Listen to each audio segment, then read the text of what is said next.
Always great catching up with my next guest, Jan Blachowicz, who's going to be back in action against Alex Pereira, UFC 291, July 29th. It is right around the corner. Jan, how are you this evening? Yes, I'm good. Thank you. Healthy, ready. Everything is perfect, like it should to be in this moment. So I got to know, we did an interview about 3 months ago, right after your vacation and your birthday, and you mentioned there was something in the works with the UFC. Was it this fight, or how did this fight come together? Yeah, we're talking with UFC about this fight, and this fight's happened, so I'm happy. When I hear that Alex Pereira want to go to my division, so first thing what we done, we sent message to UFC, we want him, and we have it. So okay. I'm very happy, yeah. Okay, gotcha. So yeah, just to clarify there, you're the one who wanted this fight by the sounds of it. Yeah, we want this fight, and we got it. So because he's very good opponent, very good sportsman. So I don't need extra motivation for party like Alex. So I'm just happy and very motivated. Just enjoy the camp and ready for him. I don't know if this means anything to you at all, but the fact that he's Glover Teixeira's teammate, I know that's a fight you probably would have wanted a rematch. Does that add a little bit more to this fight that he is Glover's teammate? Glover is he finished his career, so I'm not gonna have a rematch with him. So I will treat this little bit like a rematch against Glover. Okay, there you go. Yeah, I figured as much. Yeah, because they do train together, and then Pereira sort of thought as the next guy up, right? So that kind of makes sense. And the last interview we did as well, you sort of mentioned about possibly going to middleweight to 185. Is that off the table now? You're going to stay at 205 pounds? No, I stay in 205 pounds. When I say that, Adesanya and his team, they wasn't reaction from their side, so nothing's happened. So now I've got good fight in 205, and if I want, I believe that I'm gonna win this fight, and the next fight will be for the title shot in my division, so better for me. Yes, and you get to eat a little bit more, which is great for this matchup. Let's talk about Alex Pereira. Obviously, we know he comes from a kickboxing background, former champion in the UFC and in Glory. Stylistically, how are you looking at this fight? Well, everybody knows that he's very good kickboxer, very one of the best in the world. So, but I have to be ready. He trained with Glover. Glover know how to take you down. He know how to control you on the ground, submit you on the ground. So I have to be ready for that. But I believe he will not want to take me down. If someone put the fight on the ground, that's gonna be me. It's not a secret. So I just have to be ready for his kickboxing, for his left hand, for his kicks, and everything will be good. If I'm gonna do my plan is very good. I need to just do it in the fight, and everything will be perfect. Because he is a kickboxer, do you train any differently for this fight or bring anyone in? How is camp looking? Like, how have you structured things going into this fight? Yeah, we've got good sparring partners. In Poland, we've got a lot of good kickboxers, so no problem to find with this kind of sparring partners. So I've got, similar sparring partners to Adesanya. When I fight for Adesanya, they are similar because Adesanya is kickboxer, Pereira is kickboxer, but they've got completely different styles. So maybe when you think about them, okay, kickboxers, the same style, but it's completely different. That's why I need to change a little bit things. And I've got good sparring partners, same size, similar style. So I'm gonna be ready for everything. I believe in that. Absolutely. And obviously we haven't really seen any of his ground game, just because he's kept the fight standing. How do you prepare for an opponent where you really don't have much, I don't want to say evidence, but like we haven't really seen him use his ground game. So from that perspective, like what are you expecting? I don't care. I just have to do what I have to do my job. And I'm gonna win the fight. I don't care what he prepared for me in the ground. Long time ago, when I start my career, I fight in the tournaments. So I got 3 fights in one night, and I don't know, who gonna be my next opponent. That's is good ground, good on the ground or good stand up. So I have to be ready for everything. Same in this situation. I know what I have to be careful in stand up, but in the ground, I think in the ground that's gonna be my word in this fight. Yeah, absolutely. We're looking forward to it. And then the weight cut, when does that process start for you? When do you have to start dieting and get down to 205? I never have problem with that. So 1 week before fight, I will start, I will start be careful what I'm eating. I will start control my weight very carefully. that's gonna be easy job for me, like always. Your fight with Israel Adesanya, I think, really showed people that weight classes do matter, right? Like when Adesanya moved up, you were able to take him down, you were able to control him on the ground. With Pereira, most people feel like he was just too big for the weight class. I mean, people also feel that his weight cut was really hard and that contributed to him getting knocked out. What are you expecting from Pereira as he moves into 205? Because I think he's more of a light heavyweight than Adesanya was. For sure, he's gonna be bigger and heavier than he is, but we will see. We will see. I don't care. He can be bigger than me. He can be smaller than me. I don't care. I'm thinking about my weight in the day of the fight because I want to, you know,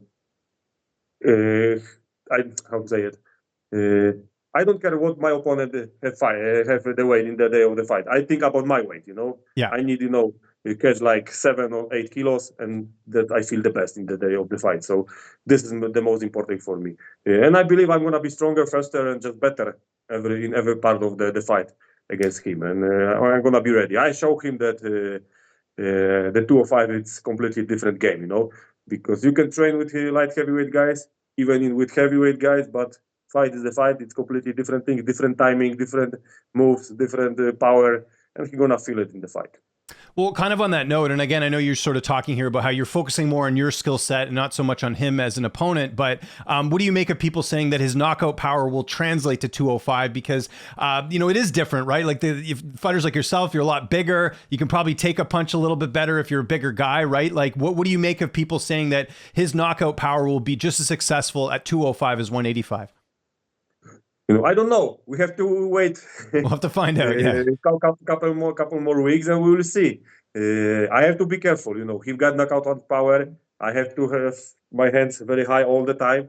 Yeah. Because one mistake and I can go to sleep. So I don't want to do this mistake. You know, and I have to be ready for that. Focus about, you know, concentration 100% till, you know, the fight start and then to the end. Who will be in your corner for this fight? My coach, my sparring partner, to my coaches and my sparring partner. So yes, I've got good, you know, team, good. That's gonna be these people what I need in my corner. Yeah. Absolutely. And when are you getting out to Salt Lake for the card? Because obviously there's elevation there. Are you going to get there a little bit earlier? Yes, I'm gonna be there 2.5 weeks before. Oh, nice. Okay. The fight.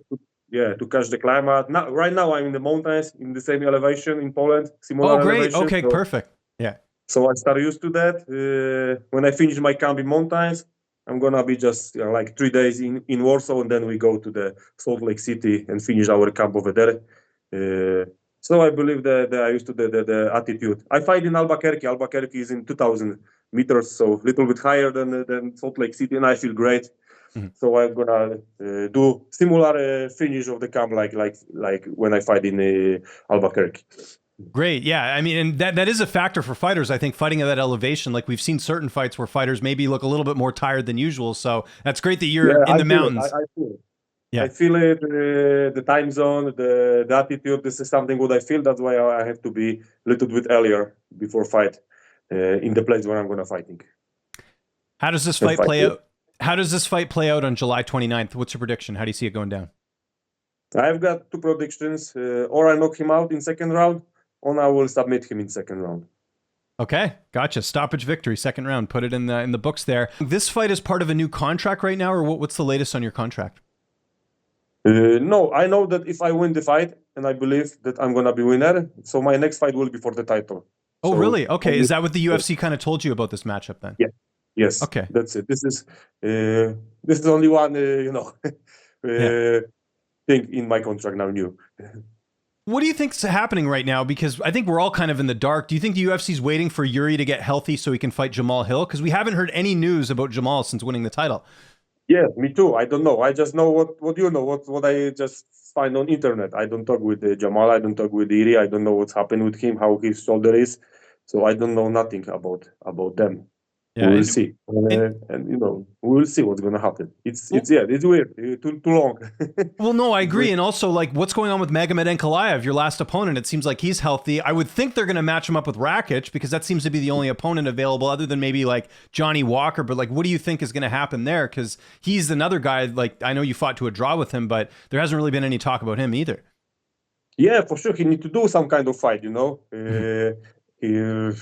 I've got my fight, so if he want to, you know, be in the next for the title shot, he need to do something also. But it's very very quiet about them. So I don't know what UFC, you know, what they've got on their plans. I know same what you nothing. Yeah, no, I understand. And what have you made of these rumors about Jamahal Hill fighting Israel Adesanya at 205 in Sydney? Because Israel needs an opponent. I don't hear that. This is you've never heard that before. That's the rumor. I don't think it's going to happen, but I've heard that before. I think it's rumors, but we will see. Yes. No, absolutely. We obviously just had a UFC event last Saturday. I don't know if you caught it, but Sean Strickland defeating Abus Magomedov. Did you happen to see that fight? I just see the finish, you know. I don't watch whole event because, you know, I need to focus about me. I need to sleep. I need to rest. So the night is for sleeping right now and recovery. That's why I just, you know, check the results in the morning and watch the finishes. But yeah, I was a little bit disappointed. I was so tired after you know, very short time. So, but Strickland make very good job and he do what he have to do. Did that surprise you, him gassing out, or him even losing to Strickland? Because some people felt like Abus was going to beat Sean Strickland. I was disappointed that he was tired so fast. Only I wasn't like, you know, disappointed he lose, and but how bad he looks in the fight, you know. Yeah, absolutely. And what do you make of this whole Elon Musk Mark Zuckerberg fight? Do you think it's going to happen? I hope so. I believe in that. Maybe this will be great, you know. Yeah, it would be interesting. Do you think if they offered to, you know, if they wanted someone to teach them, would you offer to train either of them? Yeah, why not? I can do this. I can show them how. After the fight, though, you got to focus on your fight now. But if it was before the fight, yes, of course, after the fight. And if I will pick someone, I will Team Musk. You know, Team Musk, because you know, after party will be somewhere in the moon or maybe in the Mars. It will be great. That'll be awesome. And what do you think? Is Jon Jones going to fight again? Do you think? Obviously, he's waiting out for the Stipe Miocic fight. I don't know if you pay attention to that at all, but it just seems weird that Jon hasn't had a fight booked since his last win over Cyril Gane. You know, I stopped focus about Jon Jones because, you know, he have a fight and he disappeared. And he disappeared all the time. So nobody knows what's going to happen with him. So if we're going to have some news from the UFC side, we're going to know what's going to happen. I don't, you know, I don't live his life. I've got my life and I focus about me, not about him. But for sure, I would like to see the fight, him against Miocic, yes. Okay. And before we go, how's your Garmin watch these days? You were talking about the elevation. I'm sure you can see that on your watch, right? Yeah. Of course. So now I control the elevation, and now I'm on the 900 meters. So it's like 400 meters lower than Salt Lake City. Yes. Yeah. But tomorrow I go to the little bit higher to the mountains and stay over there to breathe and do my cardio camp over there, cardio training. Yeah, that's great. And you know, do you how are your sleep scores? Are you still getting in the 90s for your sleep scores? It depends, you know. Sometimes 80, sometimes 74, sometimes 90. It depends how I feel. If I do hard training in the evening, so I don't sleep so good. If I got like a little bit easier training in the evening, then I sleep better. So I've got higher score. There you go. It's tough for me. I think sometimes they don't measure it properly because I feel like I've had a good sleep, and then I look on my watch and it says I'm in the 30s. So I don't know what's going on, you know. So I think sometimes that's why I don't believe too much in this kind of, you know. Stuff, because after when I wake up, I feel that I sleep good or not. Yeah, no. That does not change anything. And just my last question: do you have a preference? Like, you know, if all goes well, you beat Pereira and and Yuri Prochazka and Jamahal fight each other. Do you have a preference of who you would want to fight, who you'd want to face for that title fight? I don't care. For me, the most important is title shot. But if I have to choose, I will choose Prochazka because this fight will have to be somewhere in Europe, you know, in Poland. That will be the biggest fight in this continent. So yes, Prochazka, because that will be something, the biggest event of MMA history in Europe. Hey, Jon, thanks so much for doing this. We're looking forward to the fight. It's UFC 291, July 29th. If there's anyone you'd like to thank, any sponsors, any social media you want to mention, I'll give you the last word. I just want to say thanks for fans from all over the world for to support me. They send me a lot of energy, and I hope so. They're gonna be with me the day of the fight. They're gonna still believe in me and send me a lot of energy. Thank you for that.